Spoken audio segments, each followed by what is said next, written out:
السلام علیکم ورحمۃ اللہ وبرکاتہ۔ بسم اللہ الرحمن الرحیم۔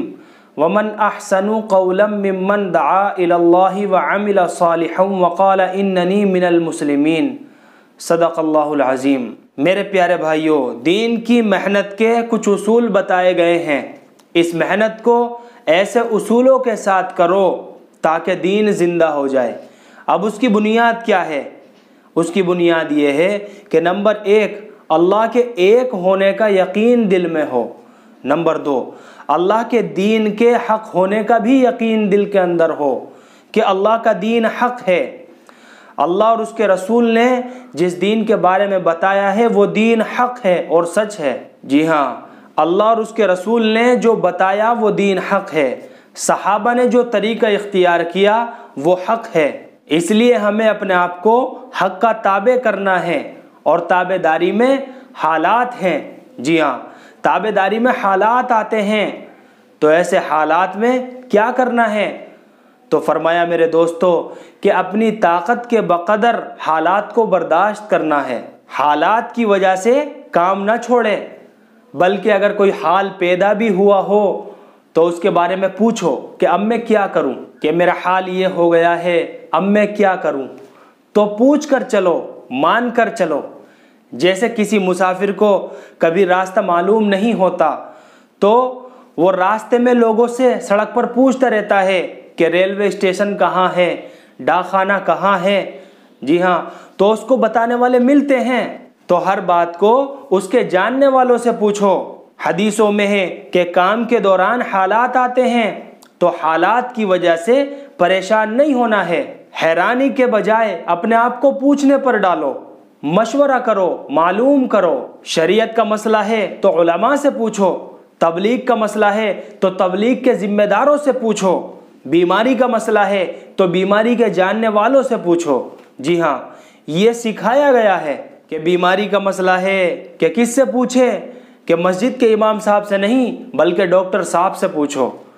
شادی بیاہ کا مسئلہ ہے تو اپنے خاندان کے ذمہ داروں سے پوچھو۔ یہ حکم دیا گیا ہے۔ دین و شریعت کا معاملہ ہے تو علماء سے پوچھو، مفتی حضرات سے پوچھو کہ حلال ہے یا حرام، جائز ہے یا ناجائز، کتنا صحیح ہے اور کتنا غلط ہے۔ یہ سب باتیں میرے دوستو علماء سے پوچھو، خدا کی قسم ساری لائنیں صحیح ہو جائیں گی۔ جی ہاں، ساری کی ساری لائنیں ایک دم درست ہو جائیں گی۔ فرمایا انما شفاء الایّا سوال، کہ ہماری پریشانیوں کا سوال ہے یہ، اس کا کیا کروں، اس کا کیا کروں، تو فوراً جواب مل جائے گا۔ حضرت علی رضی اللہ تعالیٰ عنہ حضور اکرم صلی اللہ علیہ وسلم کے پاس آئے اور کہا یا رسول اللہ، میرا ہاتھ ٹوٹ گیا ہے، 2 ٹکڑے ہو گئے، اب میں کیا کروں؟ تو آپ نے فرمایا پٹکا باندھ لو، اس کے اوپر مسح کر لو۔ جی ہاں، یہ اس لیے پوچھا تھا کہ وضو کیسے کریں گے، تو جواب ملا ہڈی جوڑ لو، پٹکا باندھ لو اور وضو کے وقت اس کے اوپر مسح کر لو۔ تو جواب مل گیا، ہو گئی آسانی، ورنہ ہاتھ یوں لے کر پھرتے اور نماز بھی نہ پڑھتے۔ تو میرے بھائیوں، دین کا یہ طریقہ ہے کہ مشورہ کرو، معلوم کرو کہ کس سے پوچھے۔ فرمایا اس سے پوچھو جو اس کے اہل ہیں، اور جو اس کے اہل نہیں ہیں ان سے مت پوچھو، وہ کیا جواب دیں گے۔ اگر علاج کا مسئلہ ہے تو حکیم سے پوچھو، وہ اس کا اہل ہے، وہ اس کے لائق ہے، وہ بیماری کے بارے میں آپ کو بتائے گا۔ دین کے معاملے میں ذمہ دار علماء سے پوچھو، تبلیغ کے بارے میں تبلیغ کے ذمہ داروں سے پوچھو، شریعت کا کوئی مسئلہ ہے تو پھر علماء سے پوچھو۔ جی ہاں، یہ سلامتی کا راستہ ہے میرے دوستو۔ اب بات بگڑے گی نہیں اور نہ ہی عمل خراب ہوگا، کیونکہ دین امانت ہے میرے دوستو، اور اس کو خراب کرنے کی اجازت نہیں ہے۔ اور دین خراب ہوتا ہے جہالت سے، نفسانیت سے، خود غرضی سے۔ جی ہاں، کہ دین کو خراب کرنے والی سب سے خطرناک بات انسان کی اپنی نفسانیت ہے، اور یہ نفسانیت 2 چیزوں میں ہوتی ہے، اپنی بڑائی کی خواہش ہوتی ہے اور کبھی مالدار بننے کی خواہش ہوتی ہے۔ جی ہاں، کہ دین کو اپنے مال کا ذریعہ بنایا، کہ دین کو اپنی بڑائی کا ذریعہ بنایا، یہ میرے دوستو اعلیٰ درجے کی نفسانیت ہے۔ حدیثوں میں ہے کہ 2 بھوکے بھیڑیے بکریوں کے ریوڑ میں چھوڑ دیے جائیں تو وہ کتنا نقصان کریں گے۔